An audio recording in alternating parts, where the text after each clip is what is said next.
अस्सलाम वालेकुम नाज़रीन, उम्मीद है सारे भाई खुश होंगे, खुशहाल होंगे। और आज का लाइव क्लास जो है वो है गीजर को लेके कि गीजर गीजर क्या चीज होता है मैं समझा दूंगा। कि गीजर जो मैं देता हूं कमोड के पीछे, बहुत सारे लोगों का ये कंप्लेंट रहता है मेरे पास कि गीजर क्यों देते हो आप कमोड के पीछे। तो लाइव क्लास में दे दूंगा इस चीज को लेके कि पूरा एक्सप्लेन कर दूंगा मैं। जितना भी वीडियो बड़ा होगा कोई इशू नहीं, क्योंकि लाइव में थोड़ा मजा आता है देखने में। तो मैं जानता हूं कि मैं आप लोगों को नहीं देख पाऊंगा, या क्योंकि कैमरा उल्टा करके होता है। तो अगर मैं फ्रंट वाली साइड से देखूंगा तो क्या होता है कि फिर मुझे सही नहीं लगेगा। तो इसलिए ये फिर एक आदत सा होता है इन चीजों का। तो फिलहाल हम बात करेंगे कि आज दिन में मुझे एक कॉल आया। कॉल क्या आया मैं पूरा समझा दूंगा आप लोगों को। एक मंजिल का मकान था, एक मंजिल का मकान था। तो ये स्लैब है, स्लैब के नीचे गीजर लगा हुआ है। यहाँ पे फॉर एग्जांपल यहाँ टैंकी के यहाँ से यहाँ तक मानो इनपुट तक। लेकिन जो काउंट में आता है, काउंट में आता है हमारा ये एरिया। ये टोटल ज्यादा से ज्यादा 17 से 18 इंच बच जाएगा, अगर ज्यादा भी रखेंगे हम डाउन। वरना 1 फुट 12 इंची। तो 1 फुट में फ्लो हमारा नहीं बनता है। फिर अगर यहां तक लेके जाएंगे तो 2.5 फुट से 3 फुट 36 इंची भी मानो स्लैब काट स्लैब लगा के, क्योंकि 27 इंची का गीजर आता है ठीक ठाक। तो उस भाई ने क्या किया था उसमें मैं समझा दूंगा। ये था गीजर, इसके साथ में सेफ्टी वैल्यू आता है। कुछ लोग उसको चेक वैल्यू भी कहते हैं, कुछ लोग उसको सेफ्टी वैल्यू भी कहते हैं, कुछ लोग उसको नॉन रिटर्न वैल्यू भी कहते हैं। लेकिन जनरली सारा नाम एक ही है। एनआरवी का हो, चेक वैल्यू का हो, जो भी कहेंगे ना, काम उसका एक ही है कि रिटर्न वो पानी गीजर से नहीं देगा। होता क्या है कि मैं समझा दूंगा। यहाँ पे जो हमारा इनपुट होता है, तो ये इनपुट होता है, तो ये हमारा आउटपुट होता है स्ट्रेट अंदर से जो इसका असेंबली होता है। तो हम इनपुट में हम यहाँ पे चाहे सेफ्टी वैल्यू या एनआरवी जो भी मानो, क्योंकि हमने दिया यहाँ पे। तो इसके लिए ये एनआरवी या सेफ्टी वैल्यू के लिए हमारा फ्लो होना चाहिए बहुत ज्यादा। जब हमारा फ्लो ज्यादा होगा तभी जाके इस एनआरवी को पार होके अंदर जाएगा पानी। अगर हमारा फ्लो कम होगा तो ये उठेगा नहीं। इसकी स्प्रिंग जो होती है, इसके अंदर एक स्प्रिंग होती है, उसके सामने ऐसे बोल्ट लगा के होते हैं, वो लॉक होता है। जब फ्लो आएगा यहां से मानो ज्यादा फ्लो आया, तभी जाके ये एनआरवी के ये लॉक उठेगा, ये वॉशल उठेगा।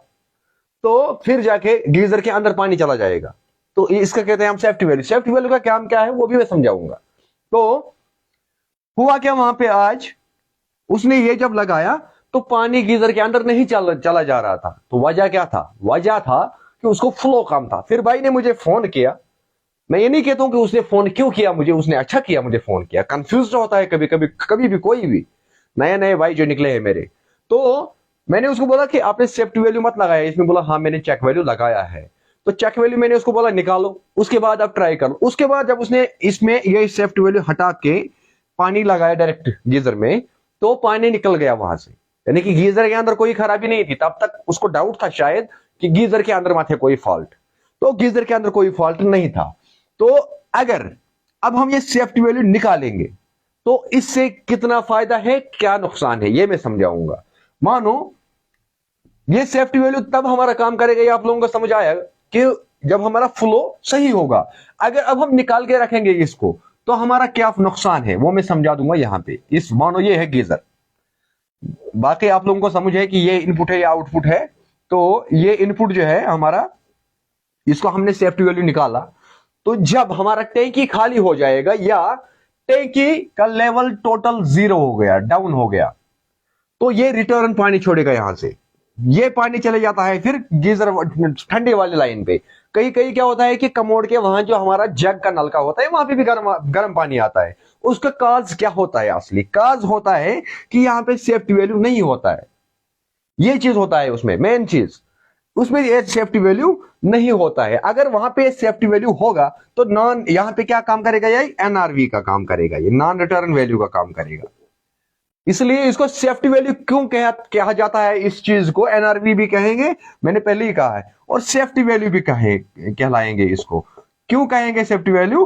उसका काज है कि ये जब गीजर हमारा खाली चला जाएगा, टैंकी की लेवल हमारी डाउन गई तो गीजर खाली हुआ, गीजर खाली होने के बाद यहां से हमारा एलिमेंट एलिमेंट जो है यहाँ पे, ये एलिमेंट प्रॉपर हीट होता जाएगा, तो गीजर को स्टीम होने का खतरा होता है, ब्लास्ट होने का खतरा है। तब जाके उस सूरत में हम इस एनआरवी को नाम चेंज करके सेफ्टी वैल्यू कहते हैं। उस सूरत में हम इसको सेफ्टी वैल्यू कहते हैं। तो जिस भी भाई को अच्छा लगेगा ना, वीडियो को शेयर कर रहे हैं कि लाइव क्लास है, लाइव में समझाता हूं, लाइव में इसलिए देता हूं कि मेरा खर्चा थोड़ा कम होता है। दूसरा चीज क्या है कि मेहनत थोड़ा कम लगता है मुझे इसमें, वरना मुझे मॉडिफाई करना है, कलर चेंज करना है, फिर वीडियो अपलोड करना है, टाइम लगता है उसमें। तो लाइव में ही मैं समझाता हूं।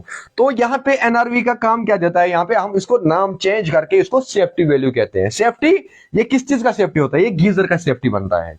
अगर यहां पे मानो पानी हमारा डाउन चला गया, ज्यादा ज्यादा ज्यादा ज्यादा चला गया डाउन, रिटर्न आ गया हमारा गर्म पानी, इस बाथरूम के अंदर हमने रन कमोड के वहां पे भी आ गया, गर्म पानी दोनों साइड से निकलता है। कहीं कहीं आप लोगों के साथ भी ऐसा होता होगा, कमेंट में लिखना अगर किसी को ऐसा प्रॉब्लम हुआ तो। फिर ये जो एलिमेंट होता है, अगर ये ज्यादा ओवरहीट होगा तो ये स्टीम बनाएगा। कोशिश पे अगर ये बनाई ज्यादा ग्राह के लिए आप बनाए बाह चीज मोहतरम पता सा खतर दोयम खतर सह दोयम खतर जुनाय मोहतरम ये एलिमेंट के साथ एलिमेंट क्या थोड़ी है, एलिमेंट समझा तो लाइव मज आओ तो समझ कि सेफ्टी वैल्यू क्या पता वो प्रेशर कित कन बराबर। लेकिन आप लोगों को जुड़े रहना है इस लाइव में, सारा समझ आएगा आप लोगों को। और रिक्वेस्ट है आप सारे भाइयों से कि आप लोग इसको थोड़ा शेयर भी कर लो, क्योंकि अगर आप लोग शेयर करोगे तभी जाके दूसरे भाई तक पहुंचेगा और वो उसको भी थोड़ा बहुत नॉलेज मिलेगा इस चीज का। अब बात है यहाँ पे कि एलिमेंट समझा दूंगा मैं। अब एलिमेंट क्या होता है, जो बहुत सारे गीजर्स में आजकल जो हम नॉर्मली 7-8 हजार में गीजर लाते हैं, उसका एलिमेंट हमारा इस तरीके का मानो होता है, ये एलिमेंट होता है। तो इसके अंदर क्या होता है, वही नॉर्मल वायर, समझ लेना इस चीज को। नॉर्मल जो हमारे घरों में लगता है जब हम बॉयलर लगाते हैं कहीं या हीटर लगाते हैं, वो जो कॉयल हम लाते हैं मार्केट से, वही कॉयल इसके अंदर भी होती है। लेकिन इस कॉयल का प्रोटेक्शन होता है, यहां से एक पाउडर आती है, वो इसको ऐसे साइड में अंदर से भरी हुई होती है, ताकि ये कॉयल हीट करने के बाद करंट ना कर पाए। ये जो कवर होता है फ्रेम, ये होता है स्टील का, ये फ्रेम। अगर हमारा सेफ्टी वैल्यू नहीं होगा गीजर में, तो जब ये एलिमेंट हमारा हीट अप हुआ, टोटली हीट अप हुआ, तो ये जो इसका अंदर ये पाउडर जो भरा हुआ है, ये रेड हो जाएगा। रेड होने के बाद ये सारा हीट हो जाएगा, ये साइड स्टील वाला कवर हीट होने के बाद इसको फटने का खतरा रहता है। अगर ये फट गया तो ये गीजर के अंदर लगा के है, पानी इधर है यहां तक मानो, तो ये क्या करेगा कि यहां से करंट लेगा। पानी और बिजली के बीच में अगर हम पानी को डालेंगे तो करंट लगता है ना, तो ये करंट बनेगा पूरा, सरदर्दी रहेगा ये पूरा। किसके लिए? पूरा मकान को ये सरदर्दी रहेगा, केपीआर हो, जीआई हो, सीपीवीसी हो, क्योंकि करंट चला जाएगा किसके अंदर से, पानी के अंदर से चला जाएगा करंट। तो ये तरीका है इस चीज का। तो इसके लिए इसको हम सेफ्टी वैल्यू कहते हैं। और दूसरी बात क्या होता है कि अगर हमारे गीजर में पानी नहीं होगा, तो ये जो असेंबली हमारी होती है, यहाँ पे असेंबली के वहां पे एक प्लास्टिक की वाशल होती है। अगर मैं नॉर्मली भाषा में समझाऊं, तो अगर मैं प्लम्बिंग की भाषा में समझाऊं उस चीज को, तो वो उसको हम जैन कहते हैं। प्लम्बिंग की भाषा में, प्लम्बिंग लैंग्वेज में हम उसको जैन कहते हैं। अगर हम अपने घरेलू लिहाज से देखेंगे तो वाशल होती है। तो दोनों चीजें एक ही मानी जाती है। तो ये भी अगर हीट अप हुई तो ये जल जाएगा, यहां से भी लीक होने का खतरा रहेगा। उसके अंदर दो जगह जैन होती है गीजर के अंदर, एक होती है एलिमेंट के वहां, दूसरे होते हैं असेंबली के वहां। एलिमेंट में ट्रायंगल करके होती है, यहाँ पे राउंड में होती है, ये होती है। तो ये दोनों जल सकते हैं, फिर लीक हो सकता है। घर वाले को तो नहीं पता होता है कि लीक का वजह क्या हुआ या करंट का वजह क्या हुआ। तो कुछ करंट की बहुत सारी वजह होती है, ये एक वजह मैंने बताया अभी आप लोगों को यहाँ पे। तो ये करंट कहां पे कटता है, अब ये जो करंट है इस गीजर के अंदर, ये कटता कहां पे है, ये मैं दिखाऊंगा आप लोगों को। ये जो हमारा एलिमेंट है, असेंबली यहां पे है, असेंबली के नीचे साइड आप लोग चेक कर लेना, वहां पे एक ऐसा इक्विपमेंट पड़ा हुआ होता है। इसमें मुझे उस इक्विपमेंट का नाम याद नहीं है, क्योंकि झूठ बोलना मेरा आदत ही नहीं है। उसका नाम क्या है क्या मुझे नहीं पता, लेकिन उससे क्या होता है कि वो करंट काटता है। जैसे कि चैना वेयर का होता है, वो चैना तो राबिश ऐसा लोगे पता सा त्रोश, तो वो करंट कट करता है। हमारा जो टच लगता है ना बिजली का, जो हम देते हैं, वो यहाँ पे हम देते हैं नीचे। तो इस स्टील के साथ करंट नहीं रहता है, तो ये करंट कटता है। वरना पूरा गीजर में करंट रहेगा। गीजर में करंट इसलिए नहीं होता है, इसका करंट कट होता है नीचे, चेक कर लेना एक बार। तो आया होगा आप लोगों के समझ में एलमेट की भी गेम कि एलमेट क्या होता है और गीजर क्या होता है। तो अब मैं यहां पे समझा दूंगा आप लोगों को कि गीजर का हम प्रेशर कैसे बना पाएंगे। प्रॉपर इक्वल प्रेशर, जितना ठंडा पानी देगा उतना ही गर्म पानी भी आना चाहिए गीजर का। तो ये मैं समझाऊंगा लाइव में। माशाल्लाह, उम्मीद है बहुत सारे भाई जुड़ गए होंगे कि मैं देख नहीं पाता हूं कि कितने देख रहे हैं अभी। तो अब ये सारा फ्लो कम या ज्यादा, ये सारा गेम होता है कब?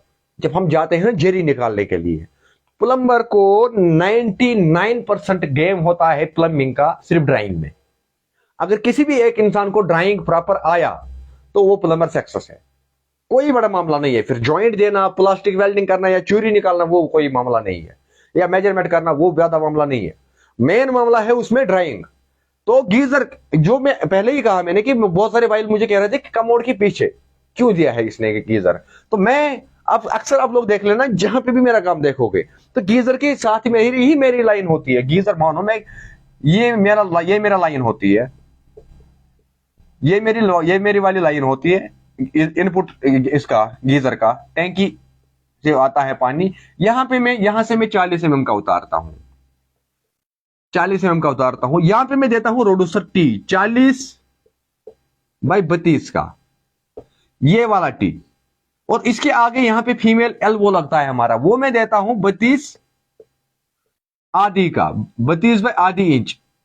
लिखना भी सीखना है एक प्लम्बर के लिए, बहुत जरूरी है। मैं इंशाल्लाह रहमान किसी एक वीडियो में पूरा समझाऊंगा कि लिखना क्या कैसे होता है। कि हर कोई, अब मुझे कोई बोलेगा कि नहीं मुझे आता है, लेकिन भाई मेरा हर किसी को नहीं आता है। मैं जानता हूं सारे चीज, तो सारे लोग नहीं जानते हैं, इसलिए किसी एक को सामने आना पड़ता है। अगर किसी एक को सिर्फ 2% समझ आएगा ना, वो बहुत बड़ी बात है।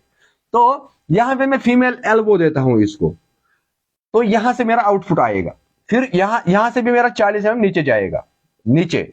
उसके बाद मैं करता हूं इसको 40/32 में करता हूं रोडोस, 40/32 में। उसके बाद 40/32 से होके यहां पे मैंने रोडोस किया, उसके बाद मैं नीचे करूंगा इसको 32/25 में। इससे क्या होता है कि रोडोसर क्या है वो मैं बाद में समझा दूंगा। यहां पे मेरा आउटपुट, ये इनपुट और यहां पे आउटपुट।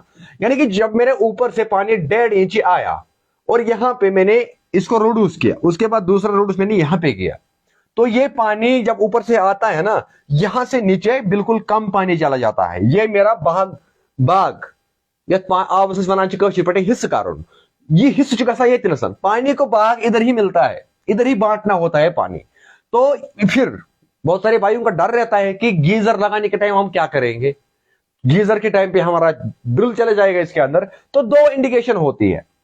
ये जरूरी नहीं है कि यहां पे मैं समझा दूंगा कि आप लोग क्या लिखोगे कमेंट में। मुझे पहले ही पता है कि ये जो है यहां से यहां तक आपको 6 इंची से लेकर के 10 इंची तक आप जगह रख सकते हो, कोई मामला नहीं। ये मैं पहले ही जानता हूं कि आप लोगों का कहां कहां पे बहाना मिलता है। तो 10 इंची भी रख लो, 12 इंची भी रख लो, कोई मामला नहीं। गीजर का कोई इश्यू नहीं है, इसको लेना देना नहीं है गैप से। तो यहां से मेरा बोल्ट जो लगेगा वो मुझे इंडिकेट करता है ये वाला एंगल वैल्यू और ये वाला एंगल वैल्यू। ये वाला एंगल वैल्यू मुझे इंडिकेट करता है गीजर लगाने के टाइम आफ्टर टेल कि मुझे ये 2 बोल्ट लगानी है, इसके अंदर में नहीं आ सकता हूं। हाँ, फिर पता होता है कि 1 इंची 1.5 इंची वहां आसपास मेरा मौका है, उस हिसाब से मैं चलता हूं। और यहां से मेरा ये वाला एंगल वैल्यू इंडिकेट करता है और यहां से एंगल वैल्यू इंडिकेट करता है, ठीक है ना। और अगर मुझे फिर इसके बीच में आना पड़ा, मैं आधे इंच यहां से चलूंगा, आधे इंच यहां से चलूंगा, अंदाजा होता है अपना। मैंने ये 2 इंची का रखा है या 3 इंची का रखा है, ये वाला जो मैंने 32 mm का दिया है इसमें टुकड़ा, ये हिसाब होता है एक तरीकेकार काम का। उसके बाद जब हम गीजर में लगाएंगे तो फिर फ्लो देखो। अगर फिर फ्लो की प्रॉब्लम आई तो फिर जाके किफायत जाफरी को गाली देना कि किफायत जाफरी ने गलत काम हमें सिखाया है। तो ये काम अगर आप करोगे ना इस तरीके से तो वो सही है। अब यहां पे बात है कि गैप की, कि गीजर की गैप, और गैप कितना, 6 इंची गैप कहां कहां पे जरूरी है गीजर के लिए। सबसे पहले मैं गीजर के लिए कहूं कि गीजर के लिए गैप जरूरी 6 इंची ही नहीं है, 6 इंची गैप जरूरी नहीं है। 6 इंची 10 इंची से 12 इंची तक के बीच में रख सकते हो आप, कोई मामला नहीं। और अगर अब हम बात करेंगे यहां पे कि 6 इंची कहां पे रहना चाहिए, 6 इंची हमारा गैप रहनी चाहिए वॉशिंग मशीन के वहां पे। वॉल मिक्सर के वहां पे, किचन मिक्सर के वहां पे 6 इंची आप लोगों को जरूरी देनी है, और 4 इंची आप लोगों को देनी है कहां पे, जहां पे शावर पैनल लगेगा। हर चीज का एक तरीका होता है सही स्टैंडर्ड का। मैं फोकस करता हूं हर टाइम पे, मेरी कोशिश जो है वो आप लोगों तक ये चीज पहुंचाने का है कि आप लोग बिजली पे डिपेंड ना करो। अभी मैं जो लाइव वीडियो बना रहा हूं, हो सकता है अभी बिजली चली जाएगी, तो मेरे पास अभी इन्वर्टर भी नहीं है, तो यानी कि मुझे लाइव ही खत्म करना पड़ेगा। यही होता है जिंदगी का तरीका। अगर हमें जिंदगी जीना है, अभी मानो मेरी जेब में 10,000 है, कल को नहीं है। अभी मैं गवर्नमेंट जॉब कर रहा हूं, कल को नहीं कर रहा हूं। अभी मैं एफर्ट कर पा रहा हूं बिजली का फी, कल को नहीं कर पाऊंगा। अगर मैं अभी मकान बना रहा हूं तो मैंने लोन निकाला, मानो मैंने लोन निकाला 1 लाख रुपया, 1 लाख रुपया लोन निकाला मैंने, इसमें मुझे घर का काम करना है, तो जरूरी नहीं है कि 1 लाख ही, मैं 1.5 लाख भी निकालूंगा, क्योंकि मुझे वन टाइम इन्वेस्टमेंट करना है। उसके बाद मुझे पता है कि मुझे हर महीने जहां मुझे 6,000 रुपया ईएमआई रहता, वहां मुझे रहेगा 6,500 या 60,000 ईएमआई रहेगा। लेकिन इसको ये परेशानी नहीं रहेगा कि ये जो 500 इसको ईएमआई चढ़ता है, ईएमआई 500 जो चढ़ता है, ये कुछ लिमिट 5 साल तक, 6 मंथ, ज्यादा से ज्यादा 60 मंथ के लिए, 5 साल के लिए रहता है ईएमआई इसका। 5 साल के बाद खत्म। फिर उसके बाद जिंदगी, अगर अपनी जिंदगी, उसके बाद बच्चों की जिंदगी, उनको जेब नहीं कटेगा। उनको जेब क्यों नहीं कटेगा? उनको जेब इसलिए नहीं कटेगा कि एक साइड से बिजली महंगी होती चली जा रही है। एक एक डॉट जब बिजली का चढ़ता है ना यूनिट, तो इंसान का हार्ट बीटिंग होने लगता है। जब एक एक महीना आता है 1,000 की बिल, अब विंटर आने लगा, अब आएगा 4,000, 3,000, 5,000 बिल आएगा। तो ये तो आता ही है, चलो हमारा विंटर में काम है ये, तो विंटर में हमारा ब्लोवर चलते हैं, बाकी चीजें चलते हैं। तो इसके साथ साथ अगर हम प्रेशर मोटर पे डिपेंड रहेंगे, एक साइड से हम पानी चढ़ाएंगे, डबल खर्चा। मानो ये हमारा पेट टैंकी है, यहां से सप्लाई आया हमारा, ये हमारा रिजर्वियर है, रिजर्वियर में हमने मोटर दिया, मोटर से हमने चढ़ाया टैंकी में पानी, फिर उतारने को और एक मोटर देना है। एक तो यहाँ पे हमारा ऑलरेडी एक मोटर लगता है, इसको अलग से हम फीस देते हैं गवर्नमेंट को, और यहाँ पे हम अलग से और एक टैक्स देते हैं अपने घर को पानी वापस देने में। तो ये डिपेंड करता है किस पे। जब हम घर में जाएंगे पहली बार ये काम करने के लिए, तभी हमें ये चीजें जहन में रखना है, ताकि इस कस्टमर को हम एक ऐसा तरीका समझाएंगे, ऐसे समझाएंगे ताकि कल इसको ये ना परेशान होना पड़े कि अब मैं बजट मेरी कम हो रही है आज, तो मैं एफर्ट कहां से करूं, क्योंकि खाने पीने को जो डेली नीड्स है उसको ये कम नहीं कर पाएगा, या मैं कम नहीं कर पाऊंगा, या आप लोग कम नहीं कर पाएगा ओके। तो ऐसे ऐसे जरिया है कहीं कहीं पे जहां पे हम बचा सकते हैं लॉन्ग रन के लिए। वो भी जे बचा सकते हैं, लेकिन कितने टाइम के लिए? पूरा जिंदगी भर, चाहे 4 पीढ़ी 5 पीढ़ी भी क्यों ना रहेगी उस मकान में, उनको उनको देखना नहीं पड़ेगी परेशानी। तो ये तरीका है काम का। तो इसके अलावा कितना समझाऊं मैं आप लोगों को कि एक एक चीज इंसान के लिए बहुत ही महत्वपूर्ण रहता है। तो अब मैं बात करता हूं यहां पे क्या, जो हम लोग करते हैं दूसरे तरीके से काम, वो भी मैं समझाऊंगा कि उसमें क्या मामला होता है हमारा। मानो हमारा बाथरूम है, वो ये समझा दो, ये है बाथरूम हमारा, इसमें हमने इस कोने से लाए पाइप, फिर हमने लिया इस वाले कोने में हमने गीजर दिया, यहां से हमने भले ही 25 mm उतारा, 40 उतारा, जो भी किया, तो ये गीजर उस वाले गीजर जैसा फ्लो नहीं देगा।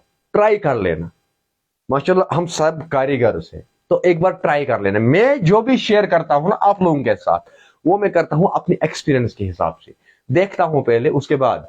क्योंकि अगर आप लोगों ने देखा होगा जब जीआई के काम कर रहे थे, तो काम करने का तरीका क्या था तब भी, यहाँ पे हमने 1 इंची उतारा था, 1 इंची के बाद यहाँ पे गीजर के यहाँ पे हम देते थे 1 इंची, आधी इंची टी, रोडोसर टी, फिर उसके बाद हम 6 इंची निपल देते थे, उसके बाद हम देते थे रोडोसर। सेम वही तरीका है इसमें भी। लेकिन अब उसमें क्या था कि हम उसमें साइड में नहीं कर पाते थे। ये जो मैं साइड में सिखा रहा हूं आप लोगों को, ये आप लोगों के लिए प्रोटेक्शन है।